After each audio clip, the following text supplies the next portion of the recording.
Tonight, someone near you will cough, your shoulders will tighten, your eyes will find the exit. You won't decide to do this. Your body will do it for you. And the strange part is, none of this started with you. It started 700 years ago in the streets of a dying continent. Between 1347 and 1351, the Black Death killed somewhere between a third and half of Europe's population. Entire towns went silent. Ships drifted into harbors with no one left alive to steer them. People didn't know what a bacterium was. They didn't know fleas were the carriers. What they knew was fear. And fear, when it repeats itself for generation after generation, doesn't just pass through a culture. It gets written into behavior. Sometimes it gets written into biology itself. You've inherited some of that writing. Psychologist Mark Schaller calls it the behavioral immune system. Your actual immune system fights disease after it's already inside you, but your behavioral immune system tries to stop disease before it ever gets close. It's the reason you flinch at a stranger's sneeze. It's the reason spoiled milk makes your stomach turn before your brain even processes the smell. It's a defense system built entirely out of instinct, not thought, and it's remarkably easy to trigger. Here's what's strange. This system doesn't just react to real threats, it reacts to anything that looks like one. Researcher Valerie Curtis spent years studying disgust across dozens of cultures and found something consistent everywhere she looked. The things that disgust you most are almost never dangerous on their own. Slimy textures, unusual body fluids, deformity, decay.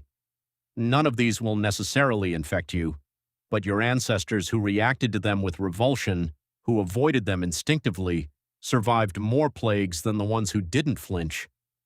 Over enough centuries, avoidance became reflex. Reflex became what feels today like personality.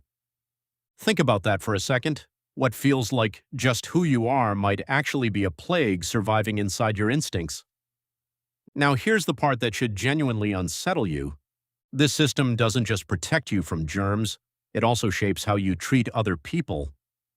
Anthropologist Daniel Fessler found that when people feel physically vulnerable to illness, their politics shift, not permanently, temporarily. Studies on what's called the disease avoidance model show that when disgust sensitivity rises, people become more wary of unfamiliar groups, more resistant to new ideas, more inclined toward tradition and conformity. Your brain, without asking your permission, treats unfamiliarity itself as a potential pathogen. Foreignness gets processed by the same neural circuitry as spoiled meat. This is not a flaw unique to any one culture. It's universal, it's ancient, and it explains something that used to look like pure historical cruelty. During the Black Death, communities across Europe turned violently on outsiders, on strangers, on anyone who looked, prayed, or lived differently.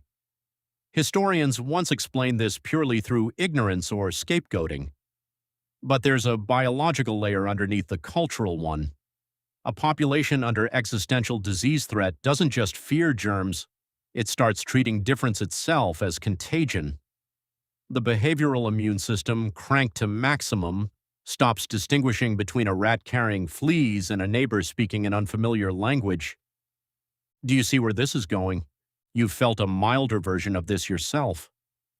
Think back to early 2020. Think about how quickly suspicion spread toward people from certain countries, certain neighborhoods, certain jobs. Nobody consciously chose that response. It surfaced from somewhere deeper than conscious choice.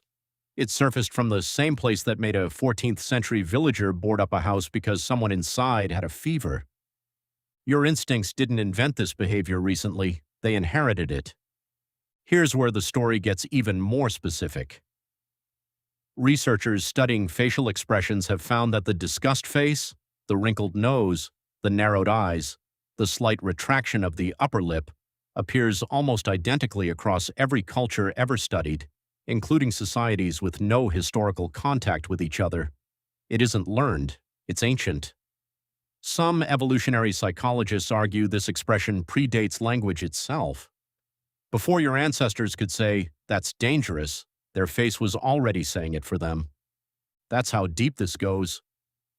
Before words, there was the wince.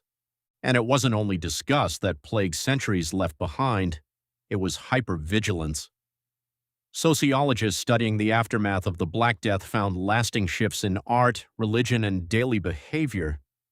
The obsession with mortality that defined the era, dance macabre paintings, sudden surges in religious fanaticism, public rituals meant to control uncontrollable fear.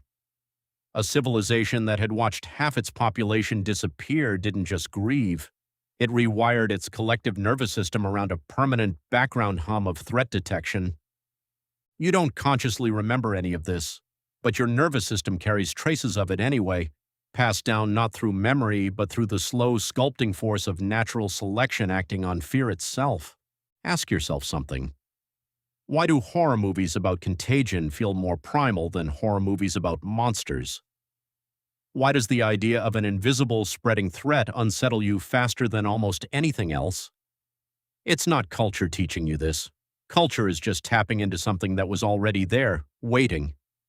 Every time you recoil from mold on bread, every time you step back from a stranger's cough on a crowded train, every time you feel a flicker of unease around someone who looks or sounds unfamiliar, you're not just having a random emotional reaction.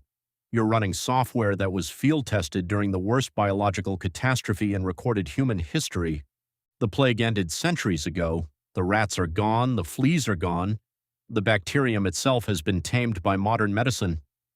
But the alarm system it built inside you is still fully operational, still scanning, still occasionally firing at targets that were never actually dangerous. Which raises an uncomfortable question. How much of what you call your gut feeling about people, situations, or unfamiliar things is really insight? And how much of it is a 700-year-old fire alarm going off at burnt toast? Maybe the most useful thing evolution ever taught your brain wasn't which things to avoid. Maybe it was how easily fear can outlive the thing that created it. So tonight, when someone near you coughs, and your shoulders tighten, and your eyes find the exit, remember what's actually happening. You're not responding to this moment. You're responding to all of them. Every outbreak, every empty street, every generation that came before you and somehow barely survived. You didn't choose this reaction. Your ancestors did. And they chose it so many times, in so many centuries, that it stopped being a choice at all. It became you.